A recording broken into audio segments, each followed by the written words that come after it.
Let me make something abundantly clear right now. You are not here by accident. You are created with purpose, designed with intention, and placed on this earth to dominate, not to shrink, not to settle, not to survive, but to thrive. There is a seed of greatness inside of you, but nobody else can water it. That's your job. And it starts with one simple decision. Focus on you until you win. You were not born just to exist, pay bills, and die. You were crafted intentionally and intricately with a purpose so profound that the world cannot fully contain the potential within you. From the moment breath entered your lungs, the divine blueprint of your destiny was already written. You are not a mistake. You are not the result of chance. You are the evidence of purpose, strategically placed in this moment, in this generation, with something the world desperately needs. There is a unique assignment on your life that no one else can fulfill. It doesn't matter where you started or what you've been through. Your beginning does not disqualify your becoming. Too often people allow circumstances to rewrite what God already spoke over them. They allow pain to bury their purpose. But your trials are not there to break you. They are designed to shape the version of you who is equipped to walk in power, in clarity, and in full alignment with the reason you were created. Purpose is not passive. It doesn't sit quietly in the background waiting for convenience. It demands your attention, your energy, and your obedience. When you wake up each day and refuse to pursue what was placed in your heart, you are not just delaying your destiny, you are depriving the world of the very gift you were sent to release. Your purpose isn't just about you, it's about the lives connected to your obedience, the chains that will be broken through your courage, and the impact that will ripple across generations because you chose to show up fully. And purpose isn't always loud. Sometimes it whispers in the moments when you feel the most broken, reminding you that there's more to your story. Sometimes it shows up in your frustration, revealing the areas in life you're called to change. Sometimes it stirs up a righteous discomfort, not to punish you, but to push you. You weren't created to stay stuck in comfort zones. Growth demands movement, and purpose will always challenge you to rise beyond where you are right now. You will never find fulfillment running from the reason you were created. You can chase money, status, titles, or recognition, but if it's not tied to your calling, you'll still feel empty. Purpose brings peace.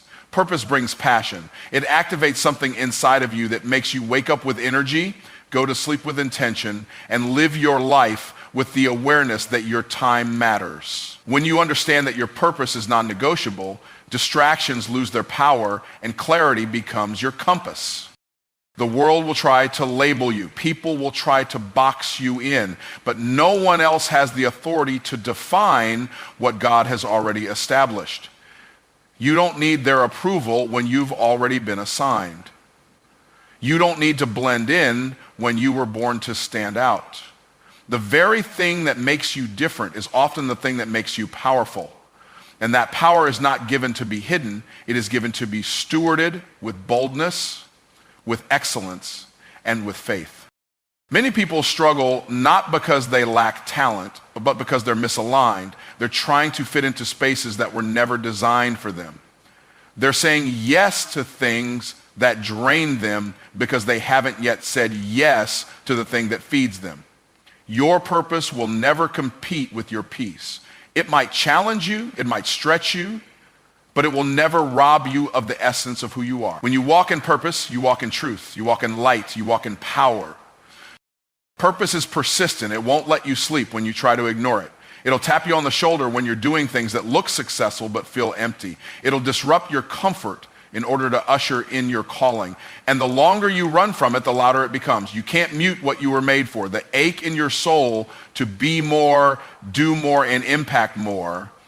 It's not random. It's your assignment calling you back into alignment. No matter how far off course you feel, it's never too late to return to what you were created for. Purpose is not about perfection. It's about direction. And as long as you're breathing, you still have time to get in position. You still have time to learn. You still have time to grow. You still have time to evolve into the highest, most obedient, most focused version of yourself. The version of you that doesn't apologize for being chosen. The version of you that understands that purpose is the only path to true legacy. You don't need to have all the answers to begin.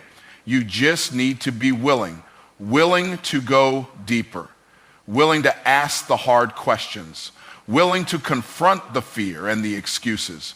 Because once you lock into the truth that your life has a divine assignment attached to it, every move you make becomes intentional. Every step becomes sacred, and the pursuit of your purpose becomes your top priority.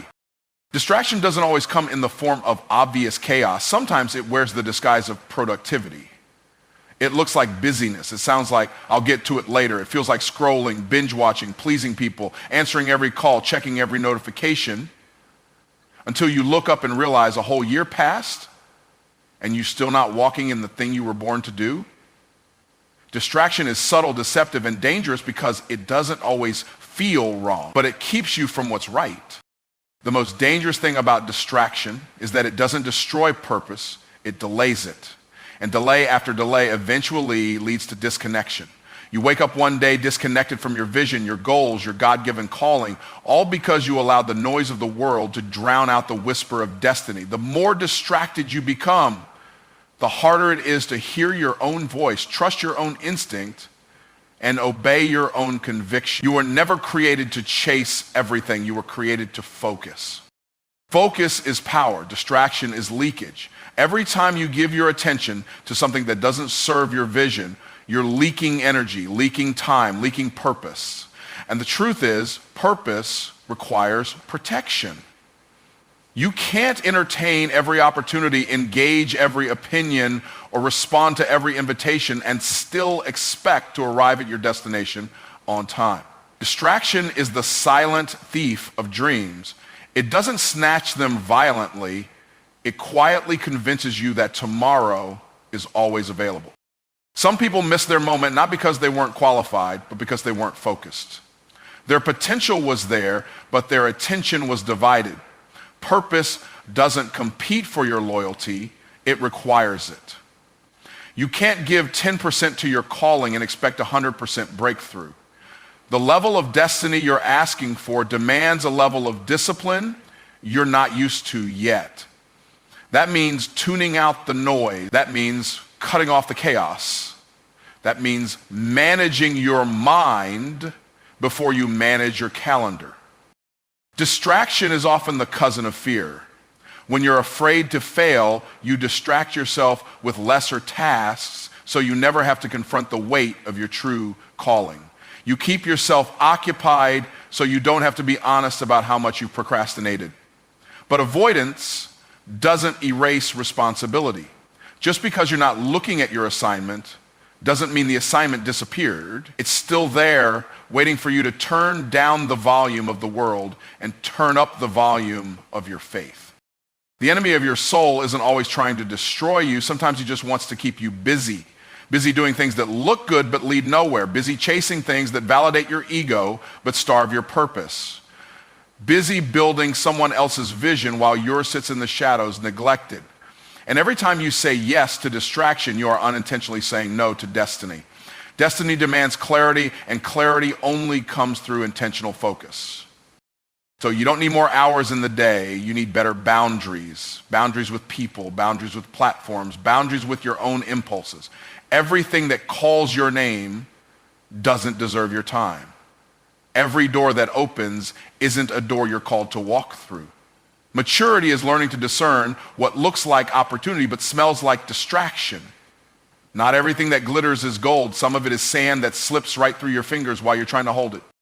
Distraction also thrives in environments without vision. When you're not clear on where you're going, you'll go anywhere. You'll try anything. You'll say yes to everything because you don't know what you're protecting. Vision gives your no power. When you know what you're building, what you're creating, and who you're becoming, you become intentional with your yes and unapologetic with your no. Without that clarity, every good thing becomes a trap that keeps you from the great thing. Sometimes distraction comes dressed as obligation. People will pull on your time, your energy, your heart, asking you to show up in places that aren't aligned with your assignment. You must remember, Being available to everyone often means being unavailable to yourself. You are not responsible for carrying everyone's load. You are responsible for carrying out your calling. And that means sometimes you have to let go of what's familiar to grab hold of what's foundational. The cost of distraction is too high. It robs you of time you can't get back, opportunities you can't recover, and moments you were meant to own. And the hardest part, it all happens quietly, slowly, over time, until you realize you're miles off course and your soul is starving for the focus you abandoned. Distraction doesn't ask for permission. It just creeps in and convinces you that the urgent is more important than the essential. But the essential, the thing you were born to do, is still waiting. Greatness is not something someone grants you. It's something you grow into.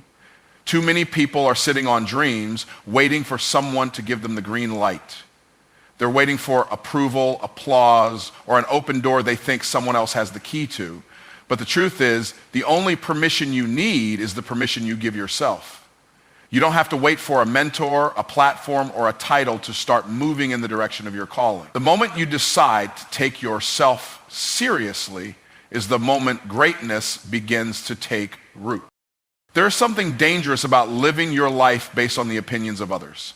When you look to people for permission, you give them control over your progress. You allow them to dictate your pace, your confidence, and your sense of worth. But the people you're waiting on to validate your voice might not even understand your vision. They weren't in the room when God gave you that idea. They didn't see the late nights, the inner battles, the hunger you have to become everything you know you're called to be. You can't expect people to co-sign what they were never meant to carry. When you believe you need permission, you start to play small. You lower your standards. You wait for the right moment, the perfect timing, or for someone to say you're ready. But greatness doesn't ask if you're ready. It demands that you rise. It demands that you show up scared, that you speak even when your voice shakes, that you build even when the blueprint isn't fully visible. You don't get to lead from a place of comfort. Leaders lead from conviction. And conviction doesn't wait for consensus. One of the biggest myths people believe is that someone has to choose them in order for their gift to matter. But you were already chosen before you were born, before you had credentials, before you had confidence. There was greatness deposited inside you that didn't come from a classroom, a boss, or a platform. It came from above. And the moment you embrace that, you'll stop asking for a seat at the table and start realizing you are the table. Your presence carries weight. Your voice carries value. Your gift makes room for you, but only if you use it. When you walk into a room with ownership of who you are, people can feel it. Confidence isn't arrogance.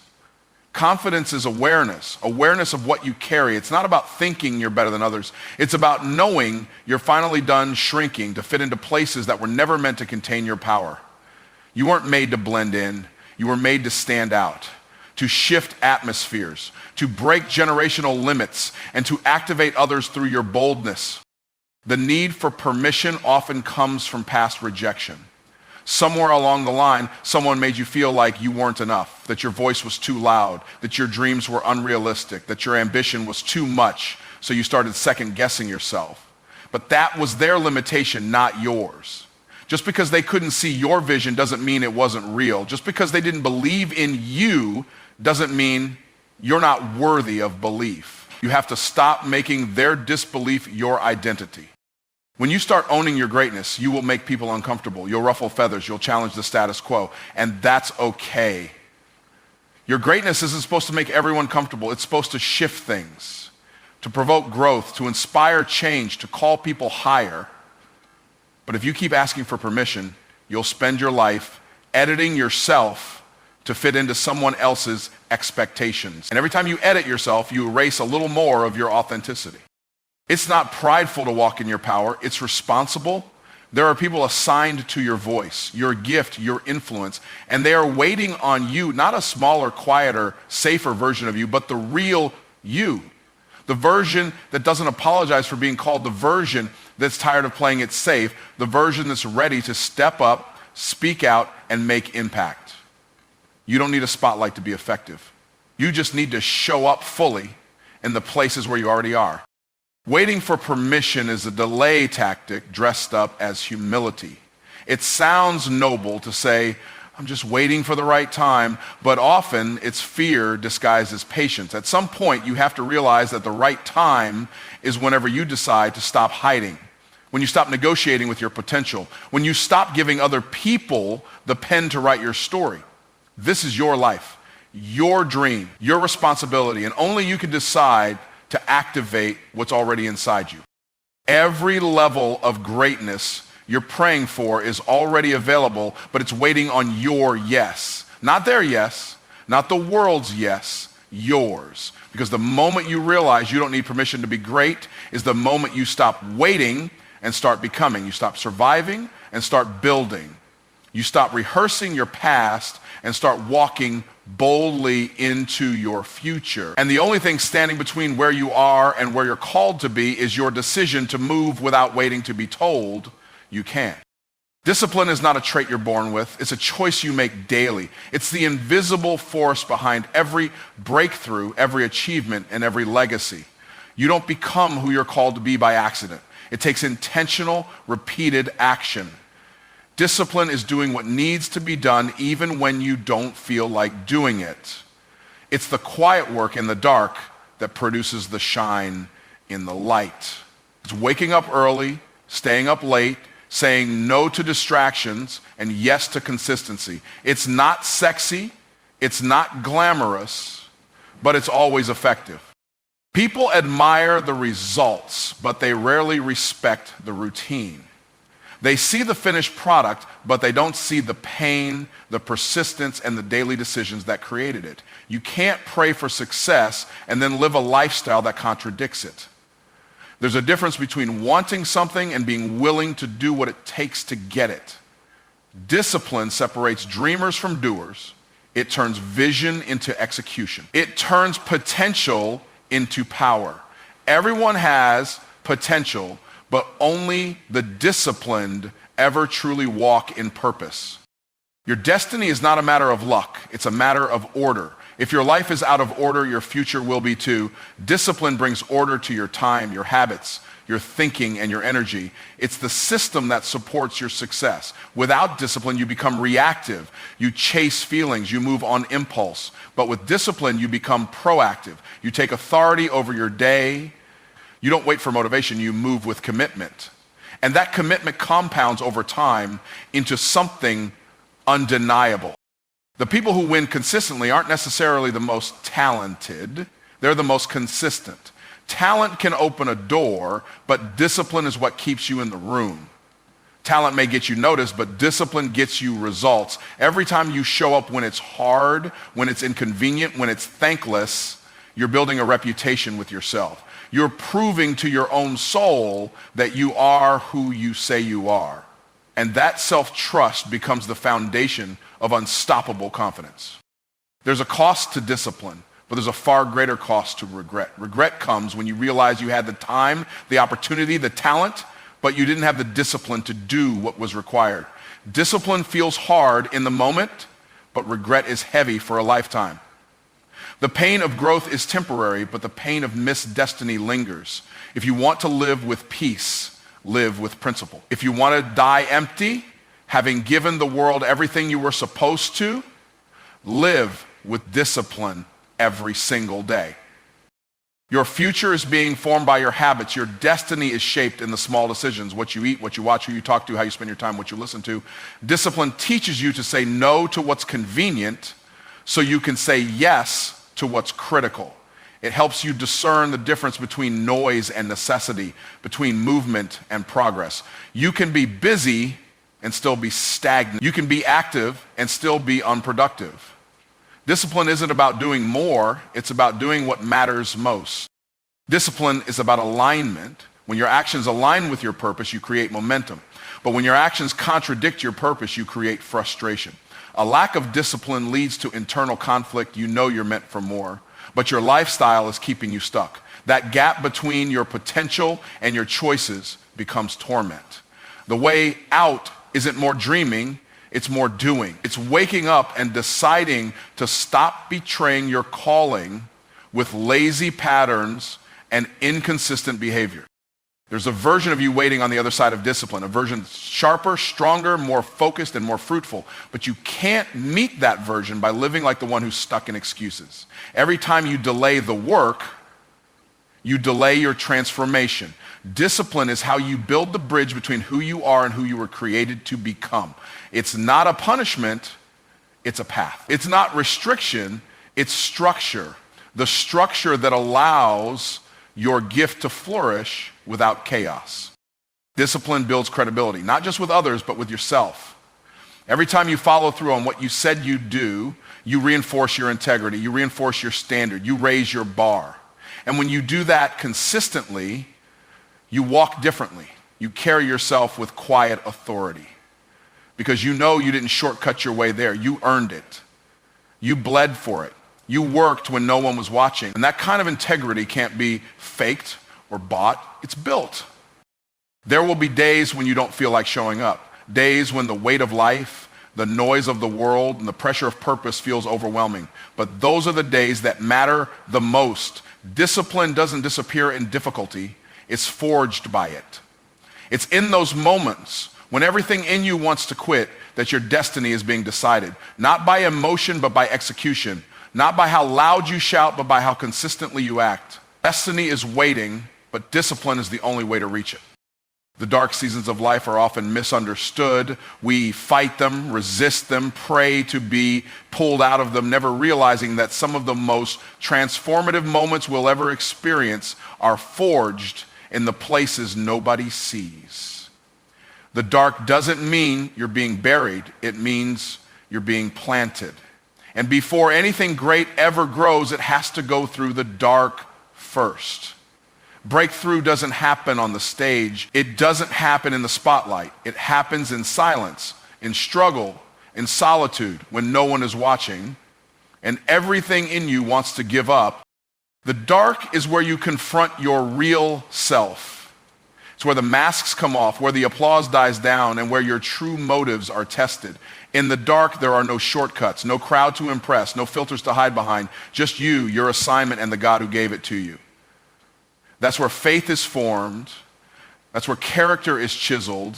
That's where you learn to stop performing and start transforming. Because if you can't handle the dark, you won't be able to handle the light. We celebrate mountaintop moments, but the mountain is only climbed through the dark pressure of the valley. The dark teaches you how to endure. It teaches you how to build when no one's clapping, how to believe when there's no visible evidence, how to push through when all you see is resistance. Breakthrough requires resistance. You don't grow strong from easy. You grow strong from opposition. And the dark is the training ground where spiritual muscle is formed and where emotional endurance is built. People want results but don't want the darkroom, the process, the delay, the discomfort. But think about this. A photograph is developed in the darkroom. If you pull it out too early, the image is ruined. Your breakthrough has a process, a development cycle, and if you try to force your way into the light before you're ready, you'll sabotage the very thing you were praying for. You're not being punished, you're being prepared, and preparation always happens before promotion. The dark is also where your roots grow. Nobody sees roots, nobody applauds roots, but without them, the tree can't stand. Everyone wants to bear fruit, but fruit without roots is fragile. The dark makes you deep. It anchors you in discipline. It connects you to your source. And when the storm comes, and it always comes, it's your roots that keep you standing. Breakthrough isn't about a one-time event. It's about becoming someone who can sustain the blessing, and that sustainability starts underground. There are things you can only hear in the dark. The noise of the world fades. The distractions are stripped. And in the stillness, you hear what really matters. You hear vision. You hear conviction. You hear the next step. God often whispers in the dark because he wants you to listen. He wants to build intimacy with you, not just visibility for you. The dark is where the blueprint is revealed, where the instructions come, where your faith becomes sight. Not because everything is clear, but because your trust becomes unshakable. You'll know you're in a breakthrough season when everything feels heavy, when you're stretched, tested, and pressed, when what used to work doesn't work anymore. That's the sign that you're not who you used to be, but you're not yet who you're about to become. The in-between is uncomfortable, but it's necessary. It's the cocoon phase, the place where identity is stripped and destiny is shaped. You can't fly if you're not willing to die to who you were. And that death to self always happens in the dark. The dark also forces you to redefine what success looks like. In public, success is about performance. In private, success is about obedience. Did you stay faithful when it wasn't fun? Did you show up when no one noticed? Did you keep building when nothing looked like it was working?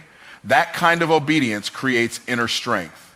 And inner strength leads to external breakthrough. But if you're obsessed with outer results, you'll miss the deeper work that produces lasting transformation. Some of your most anointed moments will come from your darkest battles. The pain you survived, the tears you cried, the nights you almost quit, those are the things that make your voice carry weight. You don't get power without pressure. You don't get wisdom without wounds. And you don't get breakthrough without first breaking down. But the breaking isn't the end, it's the beginning.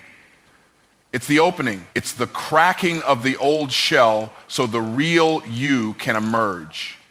And that emergence always begins in the dark. You'll come to realize that the dark wasn't your enemy. It was your ally. It didn't come to destroy you. It came to define you. It stripped away the shallow, the surface, and the safe. It forced you to dig deeper, to trust harder, to stretch further. And in that space where everything seemed hidden, heaven was working. Destiny was unfolding. Identity was forming. And the version of you that's ready for the light was being birthed, not in the applause, but in the silence, the struggle, and the sacred solitude of the dark.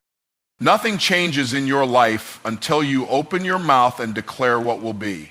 A declaration is not a wish, it's a decision spoken out loud. It's a statement of faith, of intent, and of authority. When you declare something, you disrupt the atmosphere around you. You shift from passive living to powerful living. You stop reacting to life and start commanding it. Too many people are silent about what they want and then frustrated when they don't get it. But silence is agreement with your current situation. When you speak, you signal to your mind, your spirit, and your environment that a shift is in motion. Declarations aren't about hype, they're about alignment. You have to align your mouth with your mission. Speak what you see by faith, not just what you see with your eyes. Your words create your world. Life and death are in the power of the tongue. And every time you declare your purpose, your breakthrough, your identity, you're building the future with your voice. You're prophesying your way into your promise. You're reminding your fear who you are. You're silencing doubt with decision. And that declaration, when spoken consistently and boldly, starts to rewrite the programming of your mindset. But declaration is only the first step. You must decide. Decision is the bridge between intention and transformation. A real decision shuts the door on the alternative. It says, I don't care how long it takes, I'm committed. Most people don't get stuck because they don't have a vision. They get stuck because they haven't made a real decision. They're still entertaining plan B. They're still negotiating with fear. But power doesn't flow where there's indecision. Power flows where there's clarity. When you decide, you activate momentum. You put the universe, your habits, and your heart in sync with your outcome.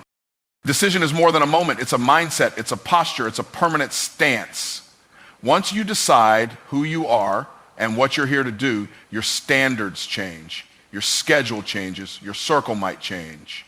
Because decision demands alignment. You stop entertaining anything that contradicts what you've decided. You stop trying to fit in with people who are comfortable settling. You no longer need permission to pursue purpose. You've already decided. And that decision becomes your anchor, your compass, and your fuel. After you declare and decide, the next level is to dominate. Domination doesn't mean controlling others. It means mastering your assignment. It means owning your lane. It means showing up in such excellence that there's no question you were built for it. Domination requires focus. It requires the elimination of distractions, excuses, and mediocrity. It's not enough to be good at something. You're called to be undeniable, to make such an impact that your presence solves problems. that your work speaks even when you're silent, that your results can't be ignored. To dominate means you stop dabbling and start devoting. You stop trying and start training. You stop hoping and start executing. Domination is not for the passive. It's for the disciplined. It's for the intentional. It's for the one who doesn't just show up occasionally, but shows up consistently with fire, clarity, and grit. You dominate when you take authority over your gift and multiply it. When you stop waiting for opportunity and start creating it. When you stop shrinking and start taking up the space that belongs to you. Domination also means you're not intimidated by resistance. You expect it. You understand that pressure is part of the process. You don't fold when things get hard. You rise, you recalibrate, you adapt, and then you keep going.